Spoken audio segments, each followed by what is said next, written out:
Monsieur le ministre, bonsoir. Bonsoir. Alors, nous avons entendu cette adresse à la nation de Macky Sall, baptême du feu. Alors, première lecture déjà. Merci. Quoi dire?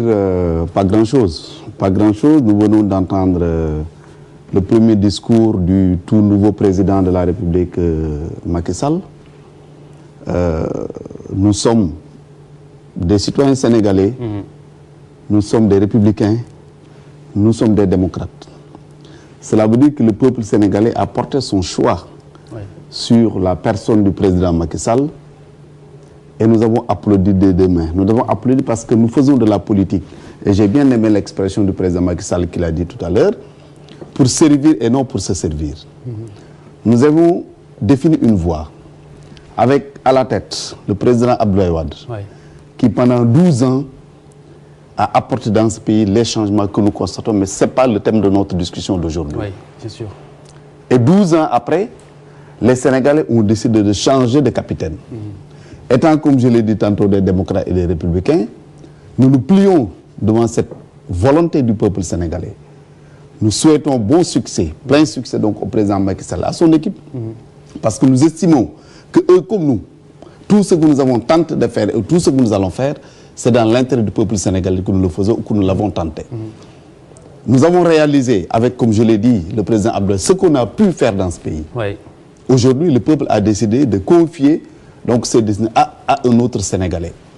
Encore une fois, nous lui souhaitons plein succès. Très bien. Pour le reste, il appartiendra aux Sénégalais d'apprécier.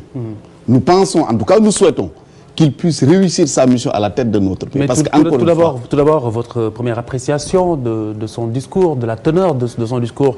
C'est un discours qui annonce un tout petit peu une certaine rupture, si vous voulez, une annonce de la rigueur dans le travail. Vous savez, je préfère ne pas analyser dans le fond du discours du président Macky Sall. Je note tout simplement, et ça je tiens quand même à le relever, et je l'ai bien remarqué après le compte rendu, enfin le résumé présenté par votre confrère, notre ami Papis Diaw, qui parle des élections législatives, en parlant de désaccords. Pour le 1er. Pour le 1er juillet et non le 17 juin comme précédemment annoncé. C'est pour dire de la manière la plus solennelle et la plus ferme qu'en ce qui nous concerne, effectivement, le président Wade, secrétaire de notre parti, a été consulté pour un report des élections législatives et nous avons marqué notre accord. Donc il n'y a pas eu de désaccord à ce niveau-là.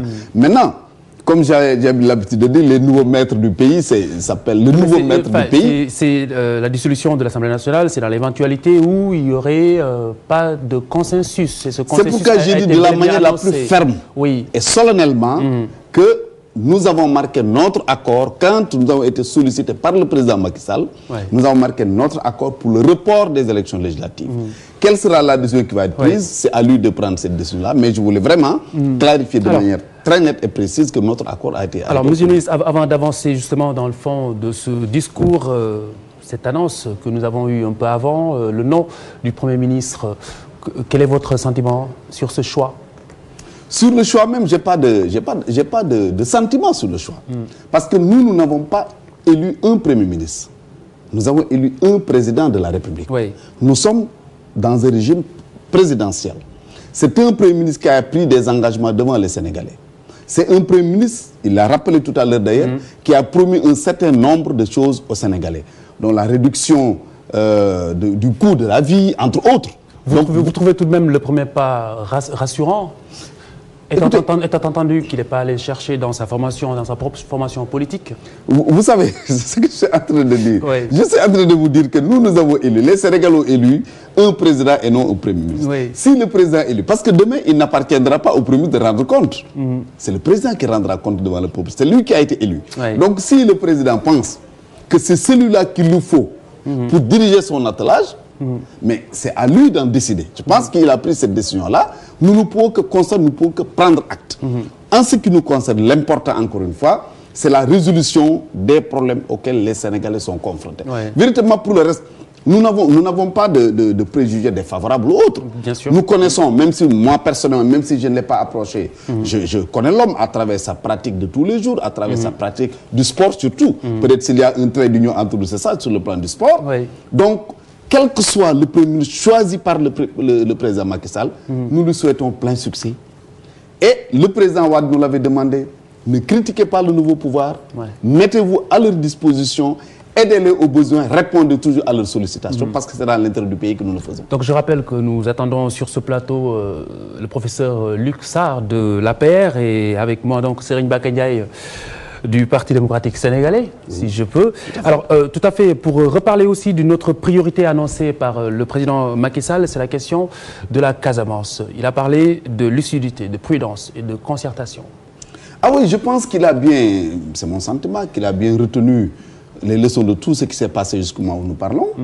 Et il était près du président Abdoulaye Wade quand il engageait cette discussion, quand il essayait de trouver des solutions à ce problème du MFDC. Je pense que donc ça, la posture qu'il a prise est la bonne posture. Parce que vous évoquez, je me rappelle, dans une émission dans laquelle je vous avais reçu, vous évoquez beaucoup de côtés cachés de cette crise. Absolument. Mais ce n'est pas le moment également d'en parler. Ce n'est pas parce qu'aujourd'hui nous sommes dans l'opposition que nous allons nous permettre d'avoir un certain comportement. Nous allons toujours et nous resterons toujours des hommes responsables. Véritablement, nous aurons le comportement d'un homme d'État. Et souhaiter encore une fois que le président Macky Sall réussisse là où nous n'avons pas réussi et nous mettre également à sa disposition, au besoin même, s'il le désire, l'aider par des conseils en nous donnant certaines informations. Voilà ce que nous avons jusqu'au moment où nous parlons. Et je suis que le président Wade, ce n'est pas quelqu'un qui refuserait à donner un coup de main dans ce sens-là. Alors, cette notion de rupture dans la gestion des affaires publiques, cette notion de rupture dans la rigueur, dans le travail, etc., etc. Donc, comment est-ce que vous l'avez ressenti en tant qu'ancien membre du gouvernement, du pouvoir? Vous savez, une rupture n'est pas forcément bonne. La rupture peut être bonne comme un peu mauvaise. Encore une fois, véritablement, moi, je me garde d'apporter un quelconque jugement, une quelconque appréciation sur ce que le président Macky Sall vient de dire. Il n'a pris fonction qu'hier. En moins de 24 heures ou en 24 heures après, il a fait son premier discours à la nation. Ce qui m'a plu, il faut également que je le dise, c'est qu'il est revenu fortement sur des engagements qu'il avait pris pendant la campagne électorale. Parfaitement. Notamment, je souhaite que le bon Dieu nous donne l'opportunité de nous retrouver ici l'année dernière et d'apprécier ce qui a été fait en un an. Donc, de ce point de vue, je pense que ça, au moins, ça me rassure. C'est de voir qu'il est revenu sur des engagements. Macky Sall a dit également qu'il ne protégera personne et que l'ère du passe-droit est terminée. S'il y en avait, est-ce qu'il y avait l'ère du passe-droit? Je me pose la question. Il ne protégera personne. C'est très bien ce que nous souhaitons. Nous souhaitons qu'il y ait toute la transparence nécessaire dans la gestion des affaires du pays.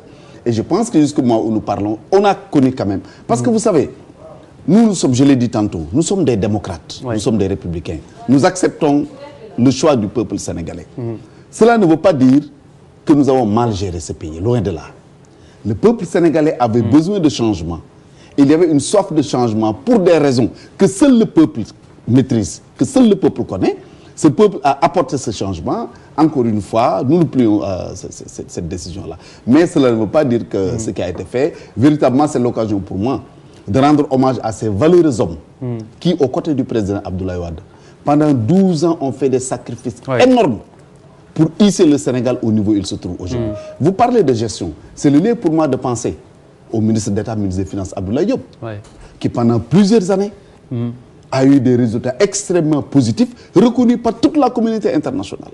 Aussi bien également par les nationaux que par le niveau international. Donc c'est extrêmement important que de constater que véritablement ceux qui étaient à la tête de... Parce que quand même, si ceux qui étaient à la tête de ce pays pendant 12 ans aux côtés du président Abdoulaye Wade n'avaient pas fait un travail appréciable, nous n'aurions pas eu les résultats que nous connaissons. Nous disons qu'apparemment vous ne voulez pas, et vous l'avez clairement indiqué, commenter ni analyser cette adresse à la nation de Macky Sall. Alors, que diriez-vous entre ces deux notions, ce discours?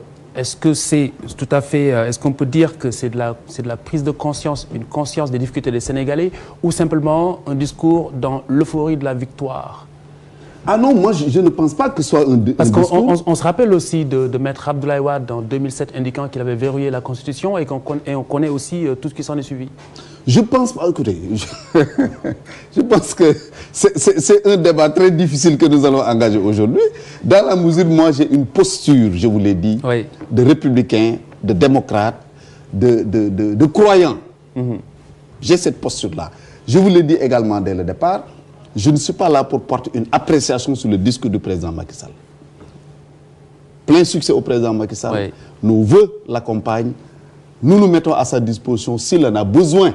Pour lui, nous, je veux dire, en tant que parti politique, de l'opposition, à lui apporter notre soutien s'il en a besoin, parce que c'est dans l'intérêt du pays que tout ceci se fait. Donc, véritablement, pour le reste, encore une fois, je l'ai dit, je le répète. Ouais. A priori favorable jusqu'à ce que... Vous savez, je n'ai pas d'a priori favorable ou pas. Je prends acte de la décision du peuple sénégalais. Nous l'acceptons. Je prends acte du discours du président Macky Sall et je souhaite que l'année prochaine, nous puissions nous retrouver ici et de dire oui, effectivement, il a réalisé d'excellentes choses parce qu'encore une fois, c'est dans l'intérêt du pays que nous le faisons.